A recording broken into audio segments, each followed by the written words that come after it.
consider some exercises. First exercise, f of x is given to be 2x square plus 3x plus 1. So it's a polynomial function.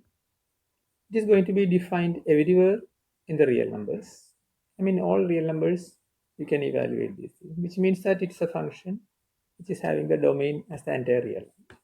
So evaluation is just asked for. Find f at 0, f at minus pi, f at 2, etc. etc. So f at 0, one can easily evaluate. F evaluation is done through the rule 2 times whatever you are putting here, that has to come here, the square, plus 3 times the 0 plus 1. You have to come up like that. This will give you 0 and that is actually giving back 1. Very similarly, you can work with the second also. What you have to do is minus pi's evaluation is asked for. The formula is given to be this 2x square plus 3x plus 1. So 2 into whatever you are going to put here, squaring it, plus 3 times that whatever maybe you are putting it here, then added it to 1 will give the answer. Which means you have to work with minus pi here and minus pi here. So which actually gives you 2 pi square plus minus 3 pi plus 1.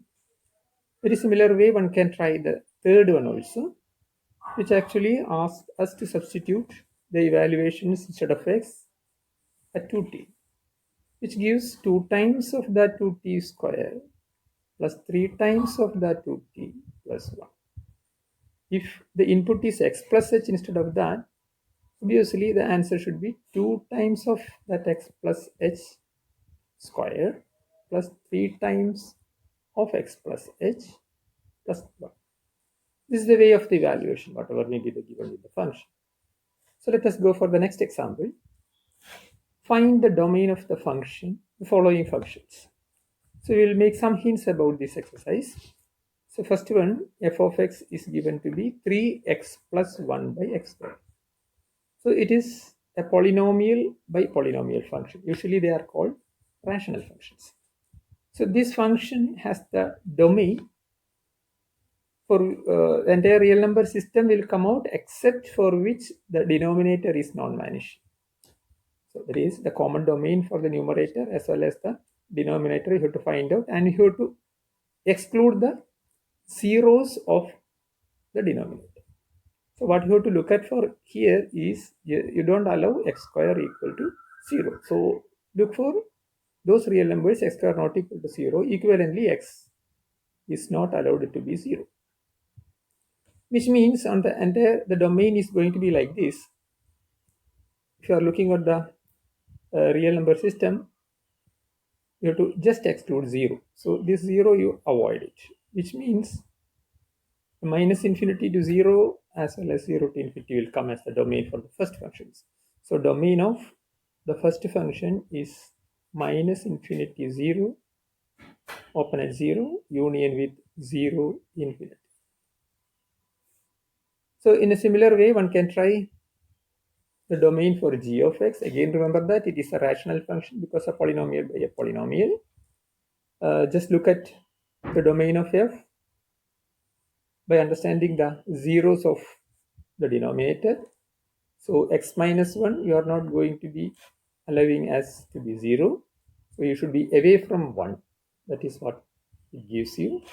So complete the exercise. Now another exercise. Find the domain of each of these functions again. Now the first function f of x is again a rational function, and the second function is not a rational function. So first function is f of x is a rational function. Once again, you have to look at numerator and denominator. So especially the denominator is more important here. So we have the denominator as x square minus x minus 2, which can be easily factorized into x minus 2 into x plus 1.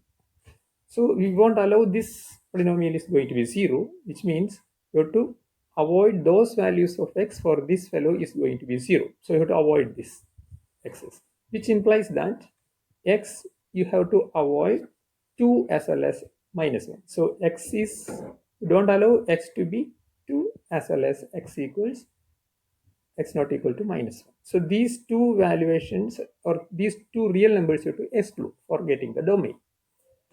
So if you are looking at the real number system once again, 0, 1, 2, 3 like this, and minus 1, minus 2 like that. So the problematic points are minus 1 as well as 2, except that every real number can be taken, which means the entire minus infinity, entire array minus infinity to minus 1 you can take it, but you have to avoid minus 1. Then minus 1 up to 2 you can move very freely, 2 you have to avoid, then 2 to infinity you can have. So 3 parts you will get that real thing. That is what is going to be the domain here. So domain of f is going to be the union of these 3 parts, minus infinity to minus 1, open at minus 1, remember that, union with the minus 1, 2, and take the union to infinity. So this is what is going to be the domain of the first function. Now, second one is not a rational function because the numerator is not a polynomial. So how to evaluate this? You have to be looking at the domain separately for the numerator and denominator. So for the numerator is a square root, signature is coming, square root of x plus 1 is added with x. So square root of x plus 1 is can be defined or well defined whenever x plus 1 is going to be greater than or equal to 0 or x is greater than or equal to be minus 1. So x should be greater than or equal to minus 1. So geometrically you can understand that easily because minus 1 onwards is allowed. But that is not the end of the story. You have to look for the denominator also. So there 2x minus 1 you don't allow to be 0, which means x is not going to be allowed as half. So combine this with the information that you have already with the numerator and complete the exercise. We have already discussed the composition of functions. Once f is a given function and g is also given for us, we can talk about g dot f. In the given example, we are asked the reverse of the side. In fact, we have to find two functions f and g so that this g dot f is going to be the given function, capital F of x equals x plus 2 whole to the power 4.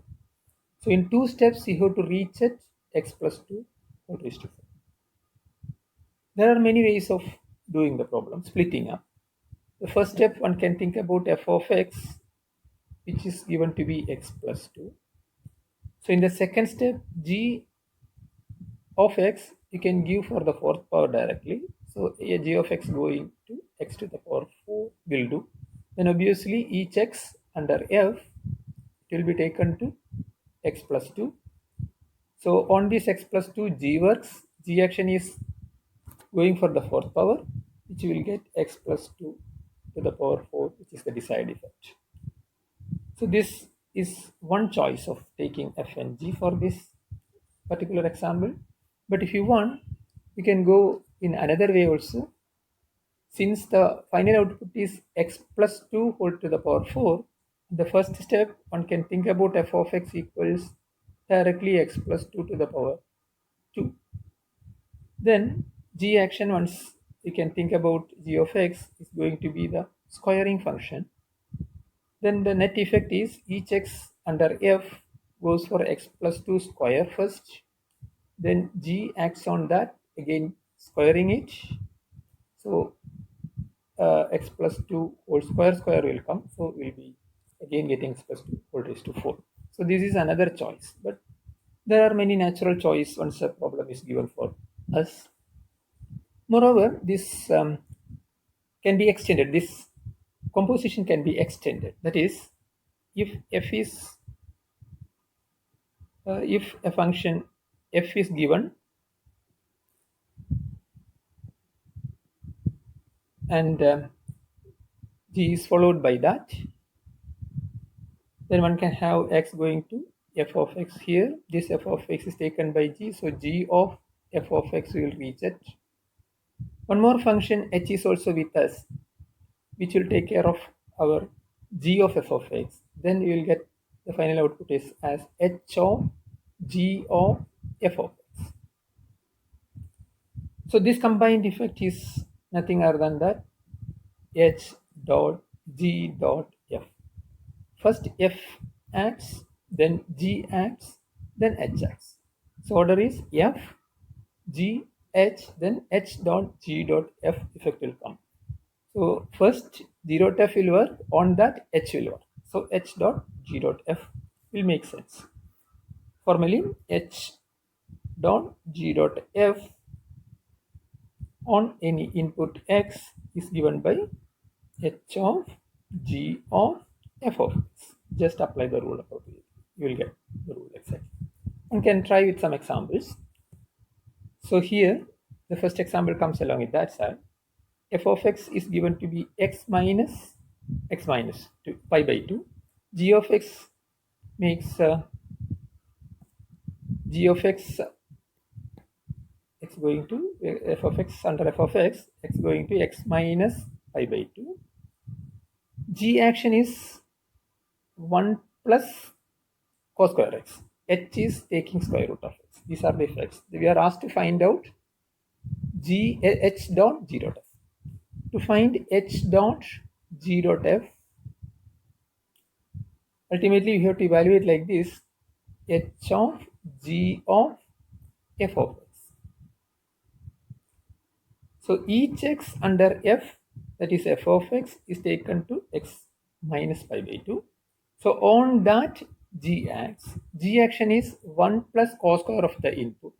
So g of f of x is going to be, this is f of x output. So we will be getting 1 plus f of x is x minus x by 2. So cos square, instead of x, we have to write x minus pi by 2. That is g dot f. But g dot f on that h acts, then you will get h. h of g of f of x is going to be h effect on the right hand side. H effect is taking the square root. So we'll be getting the square root of 1 plus cos square of x minus pi by 2. This is what the net effect is. Also, one can work with a reversal example.